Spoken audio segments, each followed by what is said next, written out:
আপনি সকাল থেকে ঘুম থেকে যদি আপনি উঠেন 8টায়, প্রাণীরা যদি আপনার থেকে আগে ঘুম থেকে উঠে, তাহলে আপনি প্রাণীর চেয়ে উত্তম কবি হলেন। আপনার অবশ্যই 5টার আগে উঠতে হবে। আপনি পৃথিবীর একজন সফল মানুষের নাম বলতে হবে নবী রাসূলদের পরেও, যারা এমনি দুনিয়ার দৃষ্টিতে সফল, এরা সূর্য ওঠার পরে ঘুম থেকে উঠেছে। আপনি সূর্য ওঠার আগে ঘুম থেকে উঠতে পারলেন, আপনি দুনিয়া কিভাবে দখল করবেন, দুনিয়া কিভাবে বিজয় করবেন? আপনার time management is very important. আপনাকে স্কিল ডেভেলপ করা দরকার, হ্যাবিট ডেভেলপ করা দরকার, চরিত্র, এটা মাই রুটিন। আমি বাংলাদেশের কয়েকজন বিখ্যাত মানুষের নাম বলতে পারি, তারা এত সফল, যেমন মেডিকেল কলেজের ডক্টর শাহ আব্দুল হান্নানের নাম কে না জেনেছে? শাহ আব্দুল হান্নান যখন মারা যায় তখনও তিনি প্রচণ্ড শক্তিশালী। এবং শাহ আব্দুল হান্নান বাংলাদেশের যদি মেডিকেল আমরা যদি ইবনে সিনা বা অন্যান্য ইয়ারগুলো কথাবার্তা বলি, অথবা যদি এই যে ব্যাংকিং সেক্টর, ইসলামী ব্যাংক ট্যাংক ইত্যাদি, বাংলাদেশ সরকারের যে ভ্যাট ট্যাক্স ইত্যাদির জনক যিনি, আমি ওনাকে কোনোদিন দেখি নাই যে এই সময়ের পরে তিনি ওই কাজ করেছেন। তিনি যদি খেতে হয় 1টার মধ্যে খাবেন, 1টাই খাবেন, এটা 1.5টা কোনোদিন হয় না, আমি দেখিনি কখনো। এই মানুষরা এমনি সফল হয় না, আপনাকে প্রচণ্ড নিজকে কন্ট্রোল করেন, নিজকে তত্ত্বাবধানের মধ্যে নিয়ে আসেন। এবং এটা যদি আমরা করতে পারি, তাইলেই কেবলমাত্র আমরা এই জমিনে আমরা নিজে সুস্থ না থাকলে আপনি কীভাবে করবো? নিজে বড় না হলে অন্যদেরকে কীভাবে বড় করবো? এবং প্রচুর পরিমাণ টাকার মালিক হতে হবে। ইহুদি খ্রিস্টানদের কাছে প্রচুর টাকা, এই কারণে আমরা ওদের কাছে ভিক্ষা করি। আপনি প্রচুর টাকার মালিক হন, ওরা আপনার কাছে ভিক্ষা করুক। এবং টাকার মালিক হওয়ার জন্য হালাল পথে কাজ করেন, দিনরাত পরিশ্রম করেন, কেবল নিজের জন্য না, সমাজের জন্য, রাষ্ট্রের জন্য, মানবতার জন্য, মুসলমানদের জন্য। গাজায় মানুষ না খেয়ে মারা যাচ্ছে, আমরা দিতে পারি না। কারণ আপনি বলেন, আমার যদি আর থাকতো, আপনার থাকা উচিত, কেন আপনার থাকবে না? অবশ্যই থাকা উচিত। মুসলমানরা সারা পৃথিবীর সম্পদের মালিক, এটা আল্লাহ তাআলা বলেছেন, ওয়ালাকাদ কাতাবনা ফিজ জাবুরি মিন বাদি যিকর আন্নাল আরদা ইয়ারিসুহা ইবাদিয়াস সালিহুন। আমি লিখে দিয়েছি এই জমিনের মালিক হবে সালেহ, নেককার, যোগ্য বান্দা। অতএব যোগ্যতা অর্জন করেন, আপনার প্রফেশনাল যোগ্যতা অর্জন করেন। আপনাদের পূর্বপুরুষরা গত 200 বছর না হলে মুসলমানদের পিছিয়ে আছে। তারা আগে দেখেন মেডিকেল সায়েন্সের আবিষ্কর্তা কারা। এমনকি রেসিডেন্সিয়াল মেডিকেল কলেজ হবে, সেখানে হসপিটাল ম্যানেজমেন্ট থাকবে, আলাদা আলাদা ওয়ার্ড থাকবে। এমনকি এখন এমন ধরনের কিছু সোয়াচে রোগের কথা তখন মানুষ জানতো, মুসলমানরা এসে বলছে এগুলো সোয়াচে না। টিকা আবিষ্কার করেছে মুসলমানরা, এমন অসংখ্য রোগ যেগুলো মানুষ চিন্তা করতে পারত না, যেগুলোর কথা কুষ্ঠরোগীদেরকে জীবন্ত হত্যা করা হতো। সেই রকম একটা জায়গায় এসে বলো না, এটা কোনো ছোঁয়াচে রোগ না। আপনার সেই রক্ত তো আপনাদের শরীরে প্রবাহিত, আপনারা কেন হবেন না? কেন আপনারা থাকার পরেও আপনারা এত মুসলিম যুবক এবং যুবতীরা মেডিকেল কলেজে পড়েন, আপনার মেডিকেল সায়েন্টিস্ট হবেন অথবা আপনার মেডিকেল প্র্যাকটিশনার হবেন, কেন আমাদেরকে অন্য জায়গায় যেতে হবে? খ্রিস্টান, ইহুদি, হিন্দু, বৌদ্ধদের কাছে কেন আমাদেরকে চিকিৎসায় যেতে হবে? আপনি আপনার লেভেলে কেন শ্রেষ্ঠ হবেন? আপনার নবী তো কোনো একটা জায়গায় হি ওয়াজ সেকেন্ড টু নান। তিনি তো কারো কোথাও কোনো ক্ষেত্রে তিনি সেকেন্ড ছিলেন না। তাহলে আপনাকে অবশ্যই ফার্স্ট হতে হবে, আপনাকে ফোকাস হতে হবে। আপনি অ্যাভারেজ মানুষ হওয়ার কোনো প্রয়োজন নেই। আপনার সময়ে আপনি কোথায় ব্যয় করেন? আপনার রাসূল কি করেছে? যে আপনাকে স্ট্রাগল করতে হবে। আপনার সময় কেবলমাত্র, আপনি বলবেন আমার সময় নাই, আপনার সময় কেবল স্ক্রিনে চলে যায়। আপনি প্রোডাক্টিভিটি অ্যাপ ব্যবহার করে দেখেন কতটুকু সময় আপনার স্ক্রিনে যায়। আপনি ইনভেস্ট করেন আপনার নিজের পেছনে, আপনার রাসূলের দিকে তাকান। ছোটোবেলায় তিনি কি তার নিজের পেছনে ইনভেস্ট করেছেন? তিনি কোনোদিন গান শোনেন নাই, তিনি কোনোদিন মূর্তি পূজা করেন নাই। তার পার্সোনালিটি এরকম ছিল যে তার দাদা, ইনি তাকে তার পাশে বসাতেন। তার দাদা কিন্তু সম্রাটের মতো মক্কার, এবং তার আলাদা বসার আসন ছিল, যেমন রাজা বা সম্রাটদের থাকে। তার পাশে তিনি মুহাম্মদকে বসাতেন। তার বয়স তখন 8 এবং 9, এবং তিনি বলতেন, আমি আমার এই নাতির মধ্যে দেখেছি একটা পার্সোনালিটি, এবং সে ভবিষ্যতে অনেক বড় কিছু হবে। আপনার পার্সোনালিটি অবশ্যই থাকতে হবে। আপনি গান, আরেকজনের গান কেন শুনবেন? আপনি কেন সেলিব্রিটি নিজে হবেন না? অন্য সেলিব্রিটির পেছনে কেন আপনি সময় ব্যয় করবেন? আপনি আরেকজনের পেছনে সময় ব্যয় করেন কেন? আপনার নিজের পেছনে সময় ব্যয় করুন। এভরিডে নতুন কিছু শেখেন। আপনি আপনার যেই ফিল্ড, এই ফিল্ডে আপনি প্রতিদিন নতুন কিছু শেখেন, নতুন কিছু শোনেন, নতুন কিছু পড়েন। আপনি আপনার প্রফেসরদের সাথে, আপনার সুপেরিয়র যারা আছেন অথবা আপনার যারা আপনার সুপারভাইজার যারা আছেন, তাদের সাথে আপনি ওয়ার্ডে যান, দেখেন, নতুন কেস স্টাডি করেন। অনেক বেশি আপনার প্যারালাল। আপনি 5 বছরের সিদ্ধান্ত নেন, আল্লাহর কসম প্রতিদিন আপনি 5 বছর কেবল একটা স্কিল যদি ডেভেলপ করেন, আপনার প্যারালাল বাংলাদেশে কাউকে খুঁজে পাওয়া যাবে না। আপনার রাসূল তো তাই করেছেন। তিনি মক্কায় 13 বছর তিনি আক্রান্ত ছিলেন, মদিনায় যাওয়ার পরে তিনি প্রেসিডেন্ট। 23 বছরের মাথায় এই পৃথিবীতে এমন বিপ্লব সাধন করেছেন আর একজনও নাই। অথচ ঈসা আলাইহিস সালাতু ওয়াস সালামের সাথে মাত্র 13 জন ডিসাইপল ছিল তার, এর মধ্যে একজন তাকে হত্যা করেছে বলে তারাই বিশ্বাস করে। আর আপনার রাসূলের 1.5 লক্ষ লোক তার সাথে হজ করেছে। এবং এত মানুষ তো সবচেয়ে বড় তখনই সফল যখন তার আশপাশে যারা আছে তাদেরকে তিনি তৈরি করেন। আপনার নবী কাদেরকে বানিয়েছেন? একটা আবু বকর এর এক্সাম্পলই গোটা পৃথিবীতে আছে, একটা ওমরের এক্সাম্পলই গোটা পৃথিবীতে আছে? নাই। এরকম প্যারালাল মানুষ আপনার আশপাশে যারা আছে তাদেরকে এরকম তৈরি করুন। এমন চারদিকে এমন মানুষ দিয়ে ভর্তি করে রাখেন যাদের নেগেটিভিটি চিন্তা চেতনা আছে, তাদের সাথে আপনি সময় ব্যয় করবেন না। আপনার পার্সোনালি মানুষ গ্রো করে একাকী, পার্সোনালি মানুষ গ্রো করে। আপনার নবীর অবস্থা দেখেন, তিনি একাকী, এমনকি যখন তিনি হালিমার গৃহে বড় হয়ে উঠছেন তখন অন্য বাচ্চারা খেলাধুলা করে, তিনি খেলাধুলা করেন না। তিনি গাছের নিচে গিয়ে বিশাল আকাশের দিকে তাকান, বিশাল এই মানে মরুভূমির দিকে তিনি তাকান। রাসূলুল্লাহ আপনার নবী, এবং তিনি হেরা গুহাতে গিয়ে তিনি সেখানে চিন্তা করেন এই সমাজ যা হচ্ছে তা ঠিক না। আপনি কোলাহলের মধ্যে কোনোদিনই আপনার নিজের থটটা, আপনার নিজের ইউনিকনেস এটা কোনোদিনই আপনি তৈরি করতে পারবেন না। আপনি রাতের অন্ধকারে তাহাজ্জুদে দাঁড়িয়ে যান, আপনার রবের সাথে কানেক্টিভিটি বাড়ান। আপনার রব এর সাথে কানেক্টিভিটি না বাড়ালে, আপনার রাসূলের সাথে আপনার কানেক্টিভিটি না বাড়ালে এটা কোনোদিন আপনি করতে পারবেন না। আপনি নির্জনে গ্রো করেন, গাছও কিন্তু নির্জনে গ্রো করে। অনেক বড় কিছু না, ছোটো থেকে শুরু করতে। আপনি নিজে বড় একটা কেবলমাত্র চাকরি করবেন এটা মানসিকতা রাখবেন না। সমাজকে পরিবর্তনের জন্য আপনাকে কাজ করতে হবে। আপনি নেন না, আপনি শরিয়া হসপিটাল করেন, আপনি শরিয়া হসপিটালের অভাব বাংলাদেশে, আপনি এরকম আইডিয়া মানুষকে দেন যেন আমি এরকম একটা কিছু করতে চাই। পৃথিবীর শ্রেষ্ঠতম হসপিটালগুলো কেন খ্রিস্টানরা মালিক হবে? আপনি কেন মালিক হবেন না? তারা তো মিশনারি মানুষ না, মিশনারি কাজ করা আপনাদের জন্য ফরজ। তারা করার কথা না এটা, কিন্তু তারা এই কাজ করছে, আমরা কেন এই কাজ করতে পারবো না? কেবল সকাল সন্ধ্যা একটু চাকরি করবেন, এরপরে গিয়ে সিনেমা দেখবেন, ফেসবুক দেখবেন, ওদেরকে আপনি ইনভেস্ট করছেন, তাদেরকে আপনি ধনী বানিয়ে দিচ্ছেন। আর আপনি পেছনে, আমি ধনী কেবল সম্পদের কথা বলছি না, আপনিও তাদেরকে সেলিব্রিটি বানিয়ে দিচ্ছেন। কিন্তু এটা তো আপনার পার্সোনালিটির সাথে যায় না। আপনি 2 দিন, গতকাল আপনি যা জানতেন আজকেও কেন আপনি তা জানবেন? আপনার পড়াশোনা, যেই জাতির প্রথম শব্দ হয়েছে একরা, সেই জাতি না পড়ে থাকে কীভাবে? ব্যাপক পরিমাণ পড়তে হবে। এই রিলেটেড যত বই আছে সব মুখস্থ করে ফেলেন। এখন কেবল আমরা তথাকথিত সৃজনশীল পদ্ধতি এসেছি, মুসলমানদের পদ্ধতি কোনোদিন সৃজনশীল ছিল না। আপনাকে মুখস্থ করতে হবে, ব্যাপক পরিমাণ মুখস্থ করেন। দেখেন না আমাদের সালাফরা কী করেছে? ইমাম বুখারী 7 লক্ষ হাদিস মুখস্থ করেছে। এখন আরব বিশ্বে গিয়ে দেখেন কীভাবে মুখস্থ করে। এখন কোরআন মুখস্থ করতে হয়, তাহলে আপনি মুখস্থ ছাড়া কেন করবেন? আপনাকে এটার পণ্ডিত হয়ে যেতে হবে, মুখস্থ করেন, এবং এভাবে আপনার নিজকে আপনি গ্রো করেন। অন্য কোনো দিকে সময়টাকে ব্যয় করবেন না, অন্য কোনোভাবে রুটিন ডেভেলপ করেন। রুটিন ছাড়া কোনোদিন আপনি বড় হতে পারবেন না। হ্যাবিট ডেভেলপ করেন, চরিত্র। আপনার রাসূলের কথা দেখেন, নবী হওয়ার আগেও তার কত চরিত্র ছিল, লোকের আল আমিন আর সাদেক বলতো। এবং খাদিজা তাকে বিয়ের প্রস্তাব দিয়েছে। এখন আমাদের ছেলেরা অন্য মেয়েদের পেছনে ঘুরে, আর খাদিজা ঘুরেছে রাসূলুল্লাহ সাল্লাল্লাহু আলাইহি ওয়াসাল্লামের পেছনে। কেন আপনাকে ঘুরতে হবে? আপনি সবচেয়ে সুন্দরী নারীরা, অথবা সবচেয়ে দিনদার অথবা সবচেয়ে দামি নারীরা আপনার পেছনে ঘুরবে, অথবা সবচেয়ে দামি পুরুষরা আপনাদের পেছনে ঘুরবে। আপনার কেন বখারদের পেছনে ঘুরবেন? অথবা আপনাদের সময় কেন সেখানে আপনার কাটাবেন? এটা তো এই সময় না। বিয়ের পরের কাজ বিয়ের আগে করলে স্থান থেকে যেখানে যেটা রাখা দরকার সেটা সেখানে না গেলে তো এটা সৌন্দর্য থাকে না। বিয়ের পরের কাজ আপনি বিয়ের আগে কেন করবেন? সময় ওইখানে নষ্ট না করে নিজকে ডেভেলপ করেন, গ্রো করেন। 5 বছরের টার্গেট নেন, 4 বছরের টার্গেট নেন, যে আমি এমন একটা জায়গায় আমাদের নিজকেই আমার নিজকে আমি পৌঁছে দিতে চাই। লাস্ট পয়েন্ট কেবল বলতে চাই, আপনারা তো পরবর্তী প্রফেশনে যাবেন। প্রফেশনে আল্লাহ রাসূলের সুন্নাহকে কে মানে করবে, কে জীবিত করবে? কে জীবিত? আপনাদেরকে করতে হবে। রাসূল সাল্লাল্লাহু আলাইহি ওয়াসাল্লাম বলেছেন, যারা রুগী দেখতে যায় তাদের জন্য 70,000 ফেরেশতা তাদের জন্য দোয়া করে। সকালে যদি যায় সন্ধ্যায় 70,000 ফেরেশতা সন্ধ্যা পর্যন্ত তার জন্য দোয়া করতে থাকে। সন্ধ্যা যদি যায় সকাল পর্যন্ত 70,000 ফেরেশতা তার জন্য দোয়া করতে থাকে। রাসূলুল্লাহ সাল্লাল্লাহু আলাইহি ওয়াসাল্লাম বলেছেন, কেউ যদি রুগী দেখতে যায় তাহলে সে যেন জান্নাতের বাগিচায় এসে ঘুরছে, তার জন্য জান্নাতে ফলের বাগান তৈরি করে দেওয়া হয়।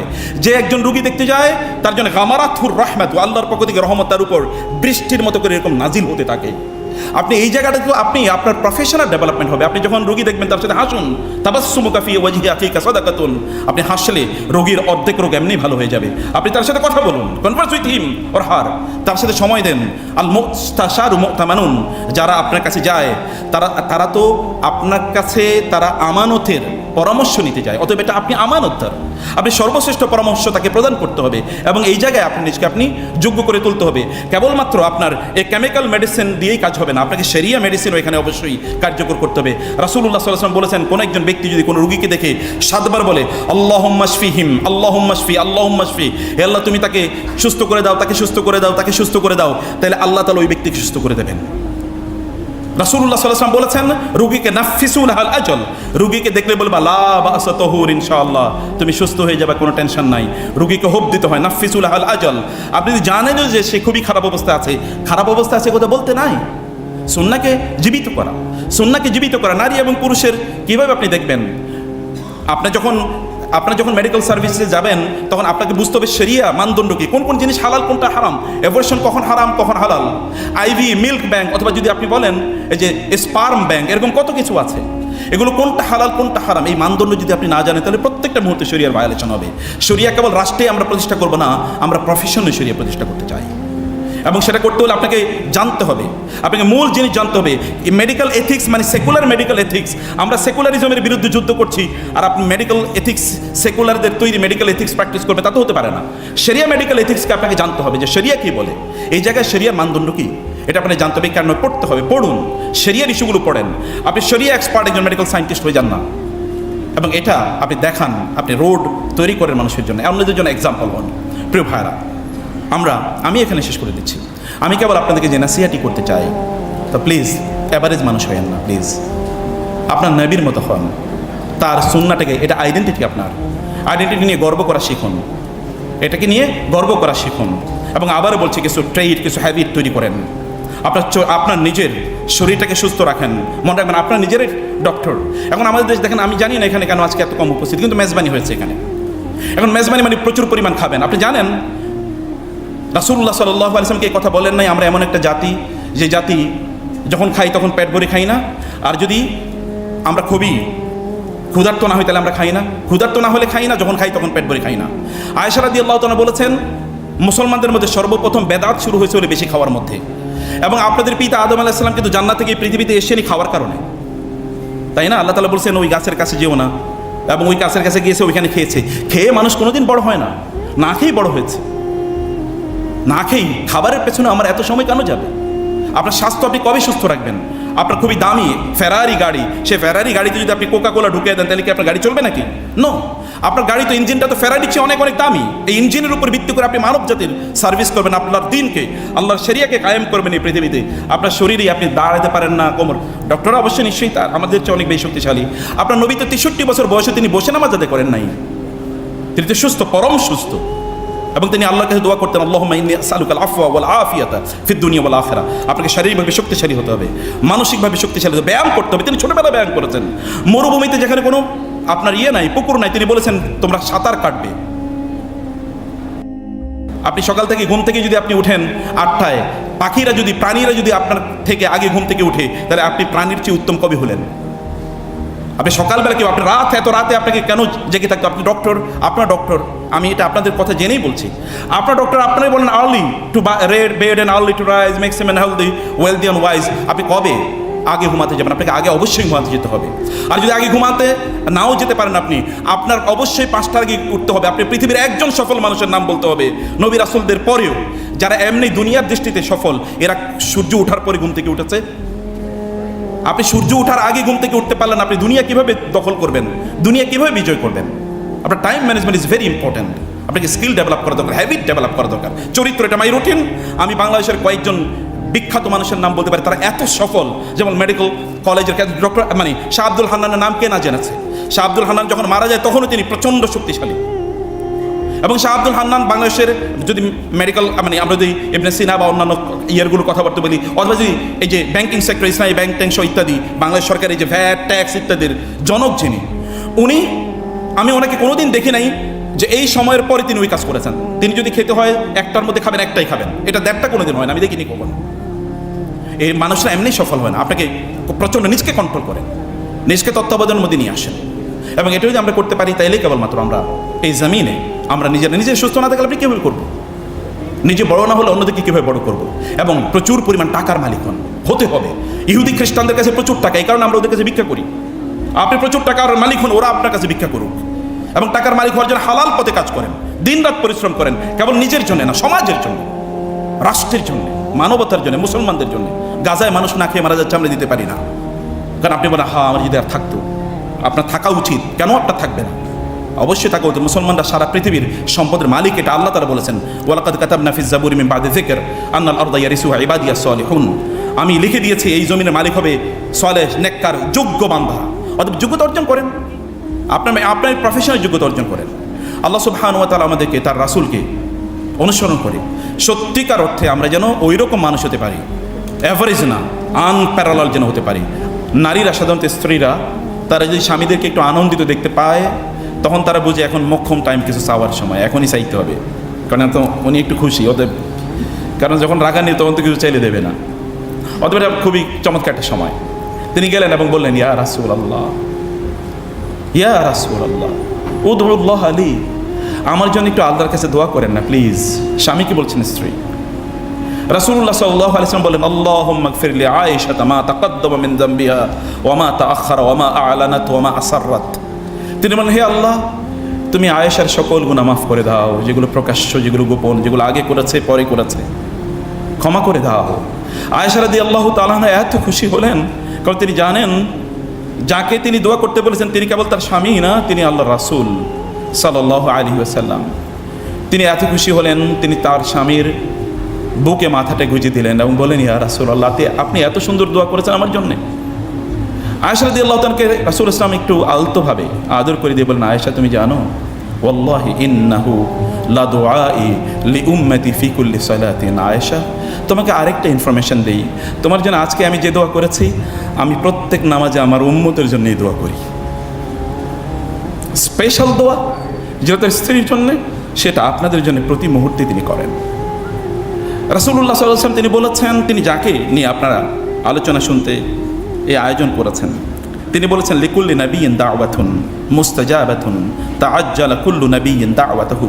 প্রত্যেক নবীর আল্লাহ তাআলা একটা চয়েস দিয়েছেন, আল্লাহ তাআলা প্রত্যেক নবীকে, যে তিনি যেই দোয়া করবেন এই দোয়া আল্লাহ তাআলা ইমিডিয়েটলি সাথে সাথে তা কবুল করে নেবেন। প্রত্যেক নবী সেই চয়েস তার অ্যাভেল করেছে দুনিয়া থাকতে, কিন্তু আমি ওয়া ইন্নী ইখতাবাতু দাওয়াতি শাফাআতান লি উম্মতি ইয়াউমাল কিয়ামা, আমাকে যে আল্লাহ যেই চয়েসটা দিয়েছেন, এটা আমি আমার উম্মতের জন্য কিয়ামতের দিন রেখে দিয়েছি।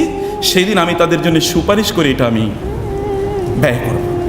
আমি এটাকে তীর হিসেবে রেখে দিয়েছি, আমি কিয়ামতের দিন এটাকে আমি ব্যয় করব। তিনি সেই ব্যক্তি যিনি কবর থেকে প্রথমে উঠবেন, আর কেউ উঠবে না।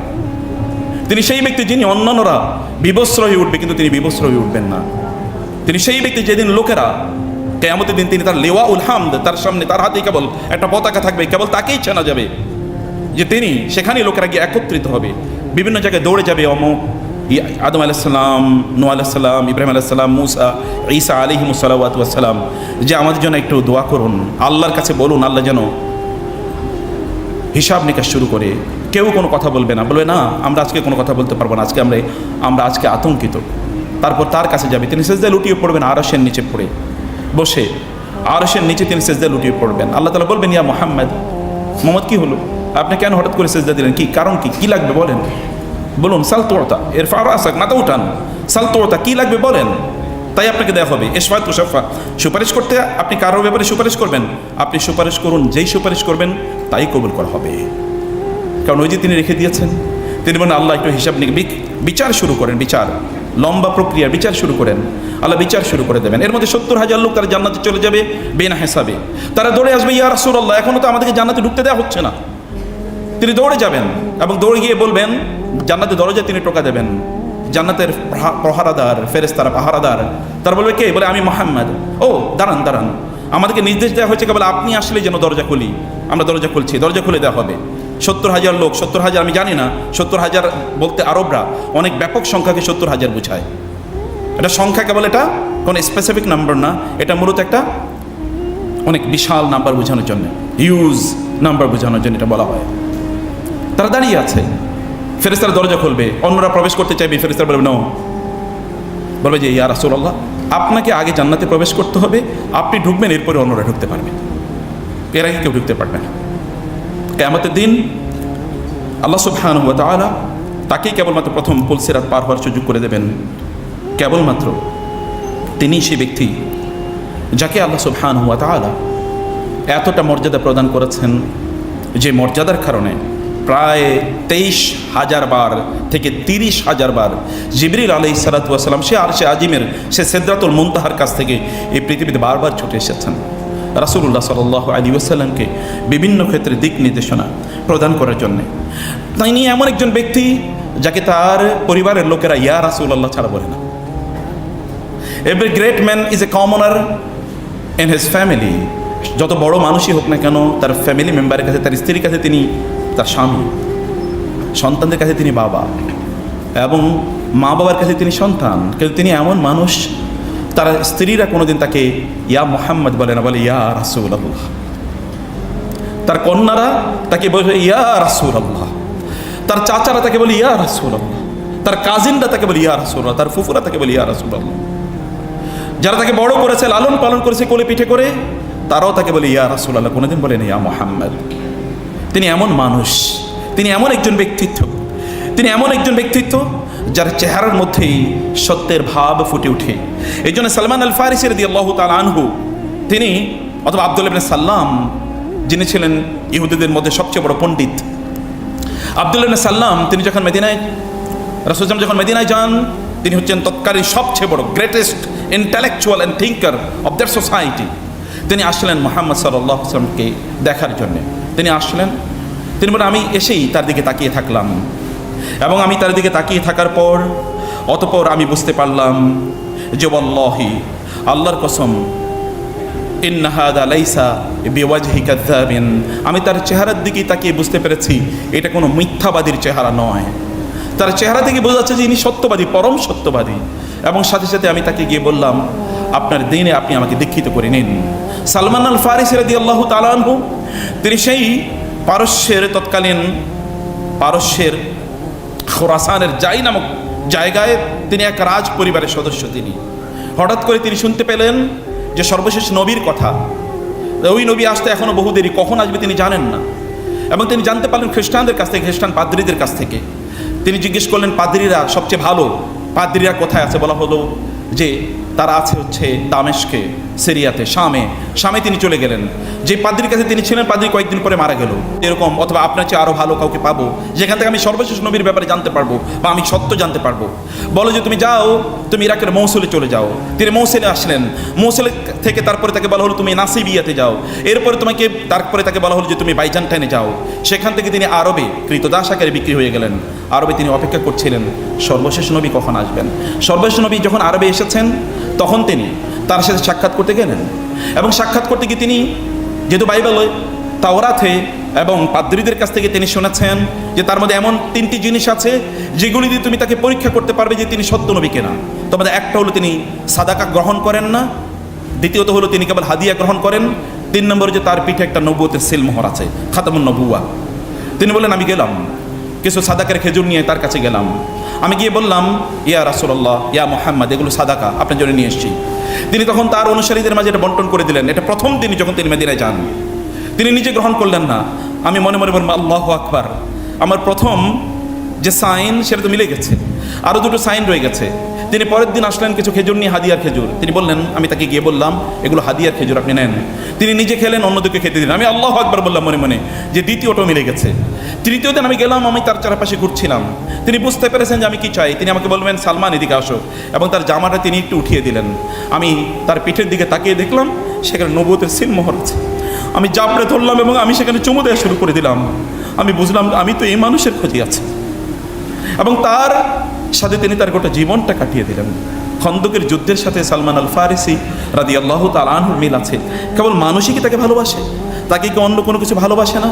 মদিনা মসজিদে নববীতে যেখানে তিনি খুতবা দিতেন, যেই খেজুরের গুঁড়িটার উপর, কোন একজন নারী এসে বললেন, ইয়া রাসূলুল্লাহ, জনসংখ্যা বাড়ছে, মসজিদের বিস্তৃতি বেড়েছে, আপনি এত ছোট জায়গায় যদি দাঁড়িয়ে কথা বলেন তাহলে মানুষ দেখতে পায় না। আমি আপনার জন্যে একটা মেম্বারের মতো তৈরি করে দেই, কাঠ দিয়ে। রাসূলুল্লাহ বলেন, ঠিক আছে দাও। একটা মেম্বার তৈরি করে দেওয়া হলো। ওই কাঠের গুঁড়িটা, ওই যে খেজুরের গোড়াটা সেখান থেকে সরিয়ে দেওয়া হলো। রাসূলুল্লাহ সাল্লাল্লাহু আলাইহি ওয়াসাল্লাম মেম্বারে দাঁড়িয়ে তিনি খুতবা দিচ্ছিলেন।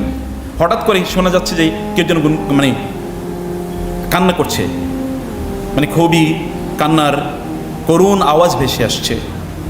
সাহাবায়ে কেরাম তার দিকে তাকাচ্ছেন, কাঁদছে কে? রাসূলুল্লাহ সাল্লাল্লাহু আলাইহি ওয়াসাল্লাম বুঝতে পারলেন কে কাঁদছে।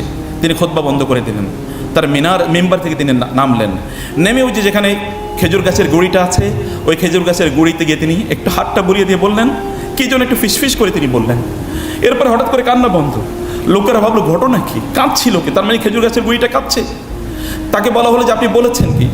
তিনি বলেছেন যে আমি তাকে বলেছিলাম তুমি জান্নাতে আমার সাথে থাকবা, কোনো টেনশন নাই। যখন তাকে এই কথা বলা হয়েছে তার কান্না শেষ। খেজুর গাছের গুঁড়ি যার জন্য কাঁদে, তাকে কি আপনারা জানবেন না? আচ্ছা, তার চেয়ে সফল মানুষের পৃথিবীতে কে আছে? আপনি বলুন তো, এই পৃথিবীতে কার নাম উচ্চারণ করা হয় প্রত্যেকটা ন্যানো সেকেন্ডে আশহাদু আন্না মুহাম্মাদার রাসূলুল্লাহ। পৃথিবীতে এমন কে আছে যার নাম এই পৃথিবীর সবচেয়ে, আপনি যদি নেপোলিয়ন থেকে শুরু করে, আপনি যদি একেবারে আলেকজান্ডার দ্য গ্রেট কথিত, অথবা রাজনীতিবিদ আব্রাহাম লিঙ্কন, অথবা তার চেয়ে আরও অনেক পাওয়ারফুল যদি আপনি ক্ষমতাশালী অথবা সম্পদশালী কারো কথা যদি আপনি বলেন, আপনি কার নামের পরে আলাইহিস সালাম অথবা আলাইহিস সালাতু ওয়াস সালাম বলতে হয়? কারো নামের জন্য না, কারো নামের সাথে না। অথবা কার নাম গগন বিদারী আওয়াজে উচ্চারিত হয় প্রত্যেকটি মিনার থেকে, প্রত্যেকটা মেম্বার থেকে, প্রত্যেকটা ন্যানো সেকেন্ডে। কে এমন কোন মুহূর্ত আছে যে মুহূর্তে আপনি তার প্রশংসা করবেন না, আপনি তার গুণগান গাইবেন না? এমন কোনো মুহূর্ত নাই। আর তার গুণগান তো আপনার অন্তরে যত ব্যাধি আছে এই সকল ব্যাধি দূর করে দেয়। এই পৃথিবীতে তার চেয়ে সফল কে?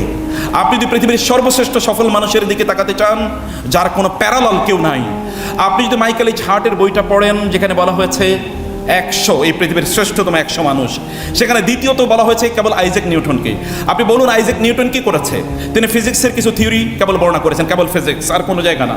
আর আপনি বলে তো মুহাম্মদুর রাসূলুল্লাহ সাল্লাল্লাহু আলাইহি ওয়াসাল্লাম কেবল কি ফিজিক্সের কথা বলেছেন? আপনি কোরআন খুলুন, আপনি দেখেন তো ফিজিক্সের উপর কত শত আয়াত আছে, আপনি দেখেন তো কেমিস্ট্রির উপর কত শত আয়াত আছে, আপনি দেখেন কসমোলজির উপর কত শত আয়াত আছে, ওশনগ্রাফির উপর কত শত আয়াত আছে, আপনি দেখেন যে অন্টোলজির উপর কত শত আয়াত আছে, আপনি দেখেন না এমনকি এই যে হিউম্যান অ্যানাটমি এর কথা বলছি আমরা, অথবা এমব্রিওলজি এর উপর কত আয়াত আছে আপনি দেখেন। যদি তাকে আইজ্যাক নিউটনকে যদি সেকেন্ড অবস্থান দেওয়া হয়, তাহলে আইজ্যাক নিউটনকে যদি 1 দেওয়া হয়, তাহলে আমার রাসূলকে কত কোটি দিতে হবে এটা আমি জানি না। It is impossible to compare, এটা কম্পেয়ার করাই যায় না। Greatest human being, greatest genius, তার চেয়ে জেনিয়াস এই পৃথিবী কখনো দেখে না, আর এই পৃথিবী কোনোদিন দেখবেও না। ও আহসানু মিনকা লাম তালি মান লাম তারা কাত্তু আইনি ও আজমালু মিনকা লাম তালিদিন নিসাউ খুলিকতা মুবাররাআন মিন কুল্লি আইবিন কাআন্নাকা খুলিকতা কামা তাশাউ। তার কবি তাকে লক্ষ্য করে বলেছেন, আপনার চেয়ে সুন্দর এই পৃথিবীর কোনো নারী কোনো সন্তানকে কোনোদিন জন্ম দিতে পারে নাই। আপনার চেয়ে এত চমৎকার, এত এত এত এত আকর্ষণীয় কোনো মানুষ পৃথিবীর কোনো চোখ কোনোদিন দেখে নাই। মনে হচ্ছে যেন আপনি আপনার রবকে বলেছেন যে আপনি আমাকে এভাবে এভাবে বানান, এবং আপনার চয়েস অনুসারে আপনাকে বানিয়ে দেওয়া হয়েছে। আর অসাধারণ ব্যক্তিত্ব। তিনি এমন একজন মানুষ যার কাছে তার শত্রুরা এসে বন্ধু হয়ে যায়। আপনি একজন বলেন তো, শত্রু, আমরা তো বন্ধু থেকে শত্রু বানাই, কিন্তু তার শত্রুরা তার কাছে এসে মুহূর্তের মধ্যে বন্ধু হয়ে যেত। আপনাদের মধ্যে এক ইয়াং যুবক, অর্থাৎ এক যুবক এসে বলেন, ইয়া রাসূলুল্লাহ এ জানলে বিজনা, আমাকে জেনার অনুমতি দেন। রাসূলুল্লাহ সাল্লাল্লাহু আলাইহি ওয়াসাল্লাম বললেন, তুমি বলো কি? বলে, হ্যাঁ আমাকে জানার অনুমতি দেন। রাসূল সাল্লাল্লাহু বললেন, তুমি কি তোমার মায়ের সাথে জানা করবে? বলে, না ইয়া রাসূলুল্লাহ, এটা তো আমি করতে পারি না। তিনি বলেন, তাহলে লোকেরা তাদের মায়ের সাথে তোমাকে জানা করতে দেবে কীভাবে? তুমি কি তোমার মেয়ের সাথে, তোমার বোনের সাথে, তোমার খালার সাথে, তোমার ফুফুর সাথে, এবং ইত্যাদি ইত্যাদি তিনি বললেন না। যুবক বলে, না ইয়া রাসূলুল্লাহ, এটা হতেই পারে না। রাসূল তখন কেবল তার বুকে একটু হাত রাখলেন, এতটুকু হাতটা রেখে তার জন্য দোয়া করলেন 3টা শব্দ, আল্লাহুম্মা তাহহির কলবাহু ওয়াগফির যামবাহু ওয়া হাসসিন ফারাজাহু। 3টি দোয়া। হে আল্লাহ, তুমি তার অন্তরটাকে পবিত্র করে দাও, তার লজ্জাস্থানকে একটা সুদৃঢ় দুর্গের মতো করে দাও যেন এটার অপব্যবহার না হয়, এবং তুমি তার গুনাহগুলো মাফ করে দাও। সহিহ বুখারীর হাদিস। এরপরে যিনি হাদিসটা বর্ণনা করছেন তিনি বললেন, ফাকানা হাযা শাবু হাযাল ফাতা লা ইয়ালতাফিতু ইলা আহাদিন বাদা। এরপরে এই যুবককে জীবনে কোনোদিন মাথা উঁচু করে হাঁটতে দেখি নাই, মাথা নিচু করে হাঁটতে। কেবল একটা দোয়া, কেবল বুকের উপর হাত রেখেছে, আর কিছু। ফদালা রাসূলকে হত্যা করতে এসেছেন মক্কা বিজয়ের সময়। রাসূল সাল্লাল্লাহু আলাইহি ওয়াসাল্লাম দেখলেন ফদালা আসছে। রাসূলুল্লাহ সাল্লাল্লাহু আলাইহি ওয়াসাল্লাম ফদালাকে বললেন, ফদালা জামার আস্তিনে করে তলোয়ার নিয়ে এসে রাসূলকে হত্যা করার জন্য। ফদালাকে রাসূল বললেন, মা হাদ্দাসাকা বিনাফসিকা ইয়া ফদালা, ফদালা কেন এসছো এখানে? রাসূল সাল্লাল্লাহু বললেন ফদালাকে, ফদালা বললেন, না এমনি এসছি, এমনি। রাসূল বললেন, তাহলে তোমার জামার আস্তিনে এটা কি? ফদালা সাথে বললেন, আশহাদু আন্নাকা রাসূলুল্লাহ, আমি সাক্ষী দিচ্ছি আপনি আল্লাহর রাসূল। রাসূল তার বুকে এরকম হাত রাখলেন, কেবল তার পিঠের উপর, তার বুকের উপর হাত রেখে বলেন, আল্লাহ তোমার অন্তরটাকে পরিশুদ্ধ করে দেখ। ব্যাস, ফদালা চলে গেছেন। এরপরে ফদালা যখন যাচ্ছিলেন, জাহিলি যুগে এক নারীর সাথে তার রিলেশন ছিল। ওই নারী তাকে বলছেন, চলো আসো না একটু গল্প করি। বলে, না, তুমি জানো আমি কার কাছ থেকে এসেছি? আমি যার কাছ থেকে এসেছি তিনি আমাকে পরিশুদ্ধ করে দিয়েছেন মুহূর্তের মধ্যে। আমি জানি না কতটুকু ব্যবধান, আমি জানি না এটা 5-10 মিনিটের বেশি না। ওমায়ের ইবনে ওয়াহাব তাকে হত্যা করতে গিয়েছেন, কারণ সফওয়ান ইবনে উমাইয়া এবং ওমায়ের ইবনে ওয়াহাব তারা দুজন সিদ্ধান্ত নিয়েছেন, তাদের দুজনের বাবাই উহুদ বদরের যুদ্ধে মারা গেছে। তারা সিদ্ধান্ত নিলেন এর প্রতিশোধ নিতে হবে। তারা মক্কায় সফওয়ান ইবনে উমাইয়া ওমায়েরকে বললেন, তুমি যাও মুহাম্মদকে হত্যা করো, তোমার যত দেনা আছে, তোমার পরিবার আছে, সব দায়িত্ব আমি নিলাম। ওমায়ের তার জামার আস্তিনে করে তলোয়ার নিয়ে গেলেন, মদিনায় তিনি গেলেন, মসজিদ নববীতে তিনি ঢুকলেন। ওমর রাদিয়াল্লাহু তাআলা আনহু তাকে দেখলেন তাকে দেখলেন যে তিনি ঢুকছেন। রাসূলকে গিয়ে বলেন, ইয়া রাসূলুল্লাহ, ওমায়ের আসছে, রাসূল বলেন তাকে আসতে দাও। ইয়া ওমায়ের আসছে ইয়া রাসূলুল্লাহ, বলে তাকে আসতে দাও। ওমায়ের গেলেন, যাওয়ার পরে বললেন ওমায়ের কেন এসছে? বলে না আমার ভাই তো যুদ্ধবন্দী আছে, তাকে নেওয়ার জন্য এসেছি। বলে না সত্য করে বলে না এই জন্যই এসেছি। বলে তাহলে তোমার জামার আস্তিনে তলোয়ার কেন? তখন ওমায়ের বলে কব্বাহাল্লাহু হাযিল সুয়ুফ, এই তলোয়ার দিয়ে কী হবে? তলোয়ার কি আমাদেরকে বাঁচাতে পেরেছে? আমাদের তলোয়ার বাঁচাতে পারে নাই। তখন রাসূল সাল্লাল্লাহু আলাইহি ওয়াসাল্লাম তাকে বললেন ওমায়ের, আচ্ছা বলো তো তুমি এবং সফওয়ান কাবার চত্বরে বসে যখন তোমরা আলোচনা করছিলে, তোমাকে পাঠানো হলো তোমার পরিবার এবং সকল মানে লোনের ঋণের দায়িত্ব নেবে সফওয়ান, তোমরা তো এটা সিদ্ধান্ত নিয়ে এসছো। ওমর লাফিয়ে উঠে বললেন আমি আপনার হাতে বায়াত করতে চাই, আমাকে মুসলমান বানান। বলে কেন? বলে এই আলোচনা তো আমরা দুজন করেছি, পৃথিবীর কোনো মানুষ জানে না, কেউ দেখে না, কেবল আমরা দুজন করেছি গভীর অন্ধকারে, কেউ শোনেনি। এই কথা যখন আপনি জানতে পেরেছেন, আপনি আল্লাহ রাসূল ছাড়া কেউ হতে পারেন না। তিনি 15 দিন মদিনা অবস্থান করলেন। 15 দিনে তিনি দিন শিখে তারপর তিনি মক্কায় চলে আসলেন, তিনি দিন প্রচার করছেন। এই ঘটনা, এরকম অসংখ্য ঘটনা, তার সাথে আপনি চললে প্রত্যেকটি মুহূর্তে আপনি মিরাকল মুআজ্জা দেখতে পাবেন। লাস্ট 5 মিনিট আমি আপনাদেরকে কয়েকটা বিষয় একটু বলতে চাই। তাহলে এই রাসূলের সিরা, এই রাসূলের জীবনী অথবা তার সম্পর্কে আপনি কেন জানবেন না? তাকে কেন আপনি চিনবেন না? তাকে জানা তো আপনার প্রয়োজন। তার সুন্নাহ আপনার জীবনে বাস্তবায়ন করা দরকার। সফলতা আপনি পেতে চান, তার মতো আপনি হন। আপনাকে ফোকাস হতে হবে, আপনি ডেভিয়েটেড হবেন। আপনি অ্যাভারেজ মানুষ হয়ে লাভ নাই। আপনার রাসূলের এমন একটা দিক দেখেন যেখানে তিনি অ্যাভারেজ ছিলেন, যেখানে তার প্যারালাল কেউ ছিল। অ্যাভারেজ তো বহু পরের কথা, তার প্যারালাল কেউ ছিল সফলতায় বা পারফেকশনের দিক থেকে। আপনার মেডিকেল কলেজ যারা পড়েন, আপনারা তো বাংলাদেশের শ্রেষ্ঠতম, সবচেয়ে জ্ঞানী এবং সবচেয়ে মেধাবী স্টুডেন্টরা। আপনাদেরকে এরকম আল্লাহ রাসূলের ফলোয়ার মানে হচ্ছে আপনাকে সুপ্রিম লেভেলে যেত। আপনি দেখেন না আপনাদের পূর্বপুরুষরা গত 200 বছর না হলে মুসলমানদের পিছিয়ে আছে। তারা আগে দেখেন মেডিকেল সায়েন্সের আবিষ্কর্তা কারা। এমনকি রেসিডেন্সিয়াল মেডিকেল কলেজ হবে, সেখানে হসপিটাল ম্যানেজমেন্ট থাকবে, আলাদা আলাদা ওয়ার্ড থাকবে। এমনকি এখন এমন ধরনের কিছু সোয়াচে রোগের কথা তখন মানুষ জানতো, মুসলমানরা এসে বলছে এগুলো সোয়াচে না। টিকা আবিষ্কার করেছে মুসলমানরা। এমন অসংখ্য রোগ যেগুলো মানুষ চিন্তাও করতে পারতো না, যেগুলোর কথা কুষ্ঠরোগীদেরকে জীবন্ত হত্যা করা হতো, সেই রকম একটা জায়গায় এসে বলো না এটা কোনো ছোঁয়াচে রোগ না। আপনার সেই রক্ত তো আপনাদের শরীরে প্রবাহিত, আপনারা কেন হবেন না?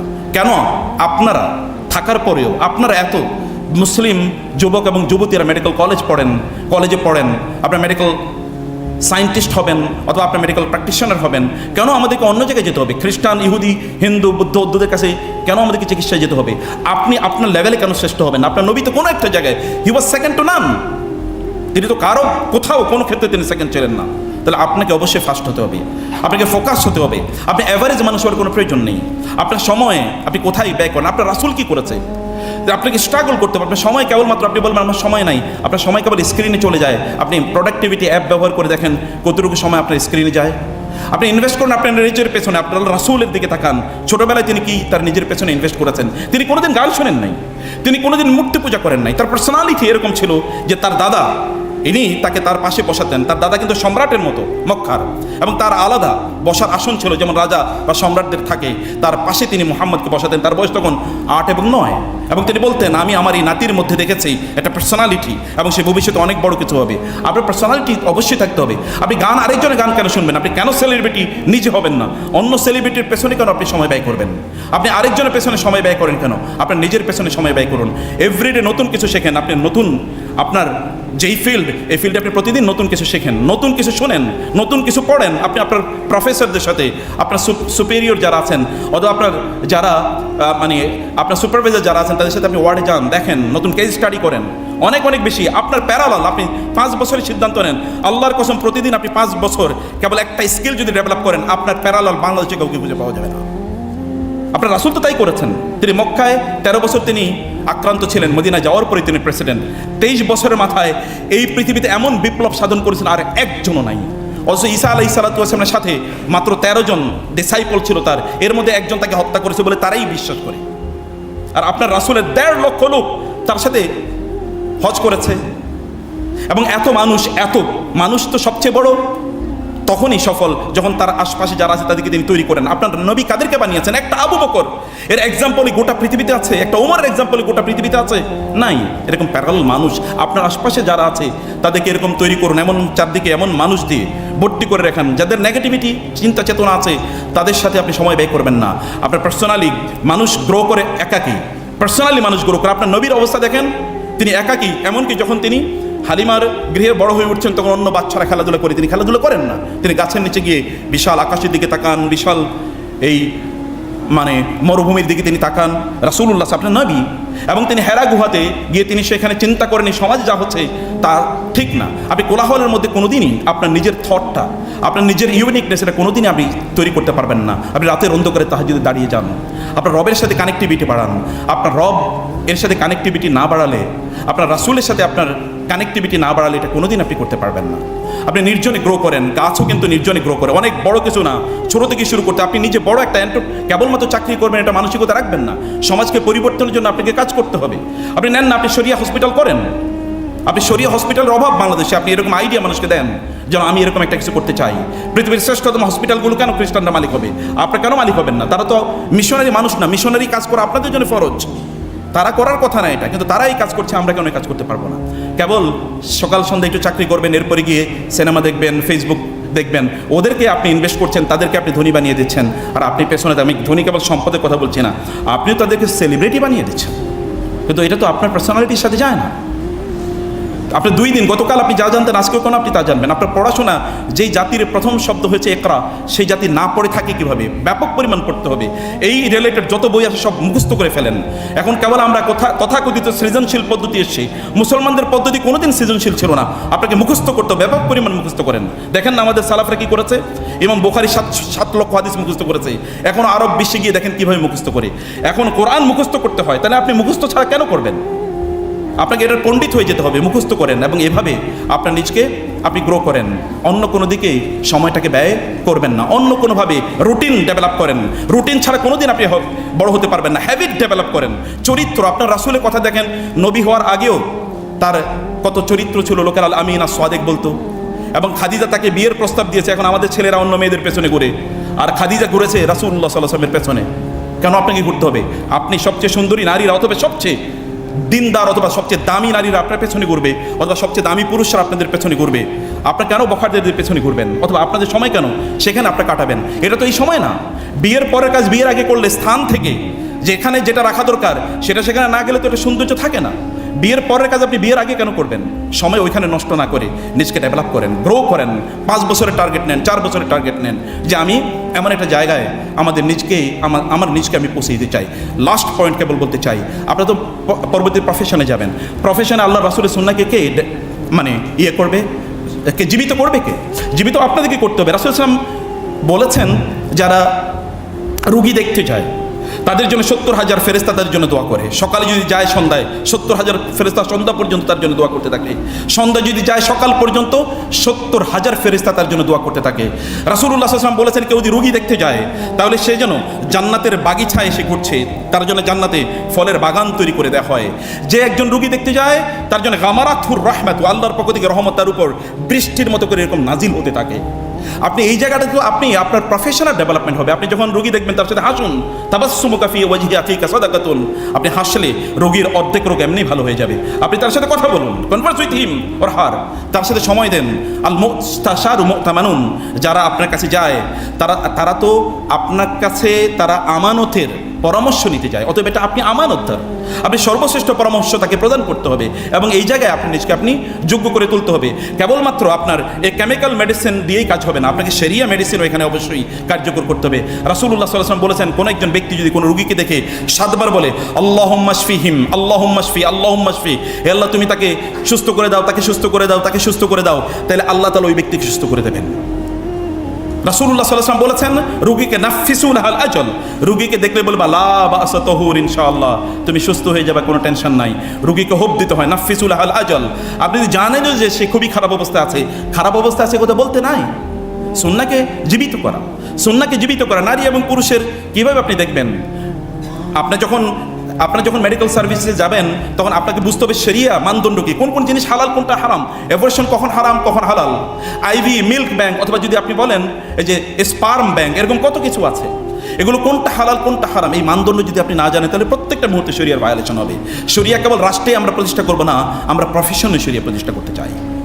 এবং সেটা করতে হলে আপনাকে জানতে হবে, আপনাকে মূল জিনিস জানতে হবে। মেডিকেল এথিক্স মানে সেকুলার মেডিকেল এথিক্স, আমরা সেকুলারিজমের বিরুদ্ধে যুদ্ধ করছি, আর আপনি মেডিকেল এথিক্স সেকুলারদের তৈরি মেডিকেল এথিক্স প্র্যাকটিস করবে, তা তো হতে পারে না। শরিয়া মেডিকেল এথিক্সকে আপনাকে জানতে হবে যে শরিয়া কী বলে, এই জায়গায় শরিয়ার মানদণ্ড কী, এটা আপনাকে জানতে হবে। কেন পড়তে হবে, পড়ুন, শরিয়ার ইস্যুগুলো পড়েন। আপনি শরিয়া এক্সপার্ট একজন মেডিকেল সায়েন্টিস্ট হয়ে যান না, এবং এটা আপনি দেখান, আপনি রোড তৈরি করেন মানুষের জন্য, অন্যদের জন্য এক্সাম্পল হন। প্রিয় ভাইরা, আমি এখানে শেষ করে দিচ্ছি। আমি কেবল আপনাদেরকে যে নাসিহাটি করতে চাই, তো প্লিজ অ্যাভারেজ মানুষ হয়েন না, প্লিজ আপনার নবীর মতো হন, তার সুন্নাটাকে, এটা আইডেন্টিটি, আপনার আইডেন্টিটি নিয়ে গর্ব করা শিখুন, এটাকে নিয়ে গর্ব করা শিখুন। এবং আবারও বলছি, কিছু ট্রেড, কিছু হ্যাবিট তৈরি করেন। আপনার নিজের শরীরটাকে সুস্থ রাখেন, মনে রাখবেন আপনার নিজেরই ডক্টর। এখন আমাদের দেশ দেখেন, আমি জানি না এখানে কেন আজকে এত কম উপস্থিত, কিন্তু মেজবানি হয়েছে এখানে।